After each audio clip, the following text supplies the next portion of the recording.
우리 가슴에 손을 얹고 솔직히 말해보죠. 남의식을 많이 하는 사람은 이런 사람일 확률이 높아요. 어떤 사람들이냐면 사람들. 얘기를 하다 보면 상대방 표정이 묘하게 굳어지는 순간, 이거 느껴본 적 있죠? 특히 눈치 빠른 사람들은 이 순간을 되게 잘 캐치하잖아요. 내가 지금 말 실수했나? 지금 기분이 좀 별론가? 막 상상을 펼치죠. 그리고 그 표정 하나 때문에 하루 종일 찝찝하고 신경을 끌려고 해도 계속 생각나서 짜증이 나죠. 주변에 무던한 사람들은 그냥 무시하면 되지 뭘 그런 걸 신경 쓰냐 막 이러잖아요. 솔직히 말해서 한기로 흘리는 게 이게 마음대로 되는 일이었으면 스트레스 받을 일도 없겠죠. 이게 억지로 무시하려고 애쓸수록 이상하게 더 안 되니까 스트레스가 쌓이는 거잖아요. 겉으로는 쿨한 척 해도 속으로는 계속 찝찝하거든요. 사실 눈치를 많이 보는 사람은 그냥 눈치가 빨라서 그런 거거든요. 눈치 보는 게 좋다고 하는 말이 아니라 이 원인이 눈치 보는 능력이 너무 출중해서 그래요. 남들이 잘 감지하지 못하는 아주 미세한 느낌을 아는 거거든요. 지금이야 이 눈치라는 게 개인의 자존감과 연결돼서 문제가 되고 있는 거지, 옛날 원시 시절을 한번 떠올려 보세요. 이 원시인 무리에서 눈치 없는 행동을 하다가 미움받으면 바로 버림받게 되잖아요. 버림받으면 바로 죽음으로 이어지고요. 그러니까 분위기 파악을 잘하고 우두머리 비 잘 맞춰주고 주변 사람 표정도 잘 읽는 그런 능력은 어떻게 보면 선택받은 생존자들이 가진 스킬이란 말이죠. 근데 안타깝지만 문제는 뭐냐면 지금 우리가 사는 세상이 원시시대가 아니라는 거예요. 원시시대였다면 S급 스킬이었던 눈치 보기 스킬이 지금 현대사회에서는 어떤 조건과 만나서 P급 스킬로 전락해버렸죠. 그 조건이 뭐냐면 내 탓하기예요. 원래 눈치 있는 사람들이 일잘러도 많고 센스 있고 그런 사람들이 많잖아요. 근데 온라인 문화가 뭐만 하면 욕먹는 문화가 돼버리니까 이 눈치 빠른 인간들은 어떻게 하면 욕을 안 먹는지 또 잘 알거든요. 그러니까 계속 나를 돌려깎다 보니까 결국 이게 내 탓으로 이어지게 돼서 극도의 불안감을 만들어내는 거예요. 그래서 이게 현대에 와서는 패급 스킬이 되어가고 있는 거죠. 이게 왜 나를 탓하는 걸로 이어질 수밖에 없냐면 우리 뇌가 그렇게 생겨먹었기 때문이에요. 누가 나를 비꼬거나 무시하는 눈빛을 막 보내요. 물론 우리도 그러든지 말든지 이러고 넘기고 싶죠, 당연히. 근데 그게 아닌 사람들은 열받고 얼굴도 화끈거리고 막 손까지 떨리거든요. 이게 멘탈이 약해서 그런 게 아니라 이렇게 말로 두드려 맞는 것도 뇌는 진짜로 맞았다고 느끼기 때문이에요. 이거 관련해서 뇌과학자들이 실험을 하나 했어요. 사람들이 비난의 말이나 무시당하는 말을 들을 때 뇌의 어떤 부분이 반응하는지 fMRI 촬영을 했는데 실제로 우리가 물리적으로 누구한테 맞았을 때나 불에 데었거나 할 때 똑같은 곳에서 고통을 반응하더라는 거죠. 뇌의 입장에서는 누군가 나한테 긁히는 말을 하는 거랑 주먹으로 한 대 치려고 하는 거랑 똑같은 위협으로 느낀다는 거죠. 그래서 기를 쓰고 안 맞으려고 하다 보니까 지나치게 남의식을 하는 걸로 이어져 버린 거죠. 문제는 현대사회가 이런 스트레스를 더 자극한다는 거예요. 원시시대야 눈치 빨라야 살아남는 시대가 맞았어요. 근데 지금은 어떤가요? 회사에서 싫은 소리 좀 듣는다고 우리가 뭐 굶어 죽나요? 모임에서 분위기 좀 썰렁하게 만들었다고 해서 누가 우리를 때리나요? 아니잖아요. 환경은 21세기의 안전한 사무실인데 우리 뇌 속에 있는 시스템은 아직 원시시대 버전인 거예요. 뭔 말이냐면 뇌에서 보내는 가짜 고통이라는 게 있다는 거죠. 상사가 한마디 하거나 누가 뒤에서 수군대는 소리, 뭐 온라인 댓글들, 이런 것들이 바로 가짜 고통이에요. 뇌가 너무 구식이라서 실제 위협이라고 착각을 하고 잘못된 신호를 보내는 거예요. 그러니까 누가 안 좋은 소리 한마디만 하면 막 가슴이 철렁하는 분들 있죠. 이런 분들은 난 왜 멘탈이 약할까? 이런 쪽으로 빠지지 마시고 이 구버전 뇌 시스템이 아주 성능이 좋구나. 이렇게까지 성능이 좋을 필요가 없는데 이렇게 그냥 받아들이시면 되고요. 자, 그럼 뇌가 그렇게 작동한다는 걸 아는 건 그냥 원인을 아는 거고 우리 마음을 조정하는 게 하나 더 있죠. 실질적으로 남의식을 안 하려면 심리적인 메커니즘을 좀 알아야 돼요. 우리 가슴에 손을 얹고 솔직히 말해보죠. 남의식을 많이 하는 사람은 이런 사람일 확률이 높아요. 어떤 사람들이냐면 내가 남을 많이 평가했던 사람들. 잘 생각해보세요. 조용한 도서관에서 시끄럽게 통화를 해요. 저 사람은 기본적인 매너도 없네? 라고 생각하겠죠. 출근길에 지하철을 탔는데 머리도 안 감은 지저분한 사람이 있어요.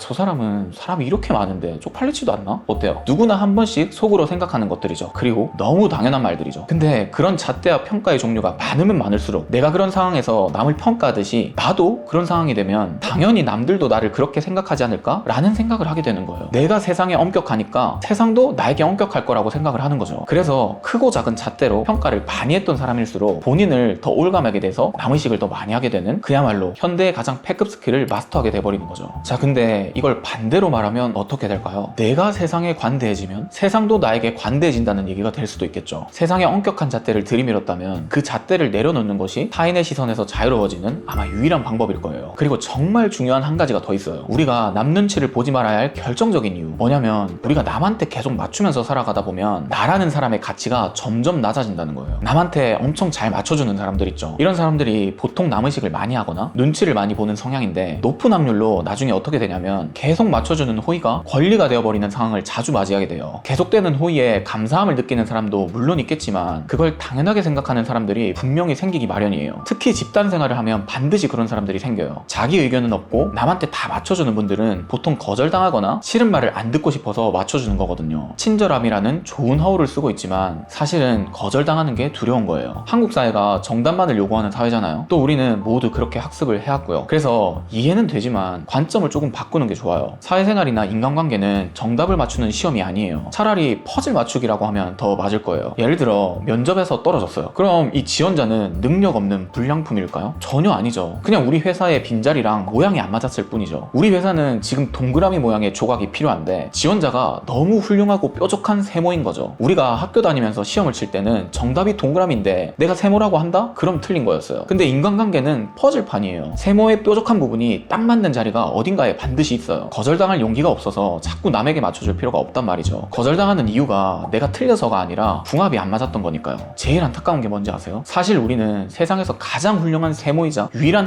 한정판이었는데 남들 눈치 보느라 자기만의 매력적인 모서리를 다 깎아내고 스스로 널리고 널린 공산품이 된다는 거예요. 시험을 칠 때는 튀는 놈이 오답이지만 자본주의 시장에서는 튀는 놈이 살아남아요. 남들한테 맞춰진 공산품은 언제든 대체될 수 있으니까요. 제발 남한테 맞추려고 나를 깎지 마세요. 그 뾰족함이 나중엔 가장 비싼 무기가 되니까요. 그래야 여러분이라는 퍼즐 조각이 딱 들어맞는 자리를 만날 수 있어요. 그게 자본주의 시장에서 본인을 가장 비싸게 판매하는 비결이에요. 자, 그러면 여기까지 한번 정리를 해보면 우리가 그동안 남 눈치를 보면서 스스로 스트레스를 받는 원인은 우리 뇌가 너무 구식이어서 실제 위협이 아닌 걸 위협으로 느끼는 착각 때문에 타인의 시선이나 평가가 마치 진짜 위협으로 느껴지는 가짜 고통 때문이라고 했죠. 또 우리는 인생을 마치 정답지를 찾아야 하는 시험이라고 배워왔기 때문에 거절을 두려워해서 남한테 맞추면서 살아가지만 그것이 정작 자기만의 개성을 깎아먹기 때문에 거절당할 용기가 필요하다고 했죠. 자, 근데 여기까지 살펴보면 다 내가 뭔가 생각을 바꿔야 하고 남신경을 꺼야 하고 거절당할 용기도 내가 가져야 하고 내 마음 안에서 혼자 생각하는 거잖아요. 그래서 이런 내 생각이나 다짐 같은 거 말고 실생활에서 누가 나한테 부정적인 말로 긁을 때 꽤 슬기롭게 대처하는 유용한 방법도 있어요. 나한테 누가 막 지적할 때가 있죠. 너 일처리가 왜 그러냐? 너 살은 안 빼냐? 넌 어째 사람이 참 변하질 않냐? 말만 들어도 PTSD 오죠. 보통 이렇게 지적질이 훅 들어올 때 어떻게 반응하나요? 천성이 쿨한 사람이야 너스레를 떨면서 유연하게 지나갈 텐데 눈치 빠른 사람들은 이런 말들을 잘 못 견뎌요. 아마 이런 상황의 대부분은 설명을 하기 시작할 거예요. 아, 그게 요즘 제가 이렇고 저렇고 해서 어떻게든 그 사람의 오해를 풀고 납득시키려고 애를 쓰죠. 근데 딱 이걸 경계해야 돼요. 인간관계에서 주도권을 뺏기는 제일 쉬운 방법이 뭔지 아시나요? 바로 구구절절 설명하는 거예요. 인간관계의 미묘한 권력 싸움에서는 물어보는 사람이 갑이고 대답하고 해명하는 사람이 을이 됩니다. 제발 저 좀 이해해주세요. 내 마음을 좀 알아주세요. 이런 뉘앙스로 설명이 이어지면 상대방은 오히려 기고만장해져서 더 심하게 지적질을 할 거예요. 그래서 태도를 조금 바꾸시는 게 좋아요. 소위 말해서 기가 센 사람들이나 멘탈이 강한 사람들을 보면 말이 많지가 않잖아요. 그냥 결과로 보여주죠. 남들이 부정적인 말을 해도 네네 알겠습니다 하고 속으로는 결과로 내가 한번 보여줄게 이래버리면 그때부터는 막 뭐라고 했던 상대방이 오히려 내가 좀 심했나? 얘가 화났나? 이런 생각을 하면서 관계의 역전이 일어나요. 그래서 누가 툭 던진 말에 반사적으로 변명하려고 할 필요가 없어요. 그냥 그렇군요 하고 짧게 끊고 침묵하고 내가 해야 할 일에 집중하는 게 진짜 최고의 스킬이에요. 보통 우리가 상처받는 말들의 90% 이상은 그냥 소음에 가까워요. 직장 상사의 짜증 섞인 잔소리나 명절 때 친척들의 오지랖, 인터넷의 악플 이런 것들의 공통점이 뭔지 아시나요? 우리 인생을 책임져 주지도 않을 사람들이 책임 없이 던지는 말이라는 거죠. 그냥 자기 스트레스 풀거나 내가 이만큼 잘났어 라는 말을 하고 싶어서 던지는 말들이에요. 그러니까 너무 남이 하는 말들에 휘둘릴 필요가 없고요. 오늘 이야기한 내용을 바탕으로 조금이라도 남의 시선에서 해방감을 느끼셨길 바랍니다. 자격이 없는 사람들 말에 흔들리지 마세요. 내 인생 안에서 열심히 뛰고 있는 사람은 남들이 야유하는 소리 같은 게 안 들려요. 사력을 다해서 뛰고 있는데 남의 소리 들을 여유가 없죠. 그러니 내 인생의 운전대를 남한테 넘겨줄 필요가 없어요. 조언이나 충고도 똑같아요. 그 말을 들을지 말지 볼륨을 조절할 결정권은 오직 운전석에 앉은 우리 자신한테 있으니까요. 이렇게 끝까지 들으신 분이 있을지 모르겠지만 있다면 댓글 한번 남겨주시고요. 다음은 더 유익한 영상으로 찾아오겠습니다.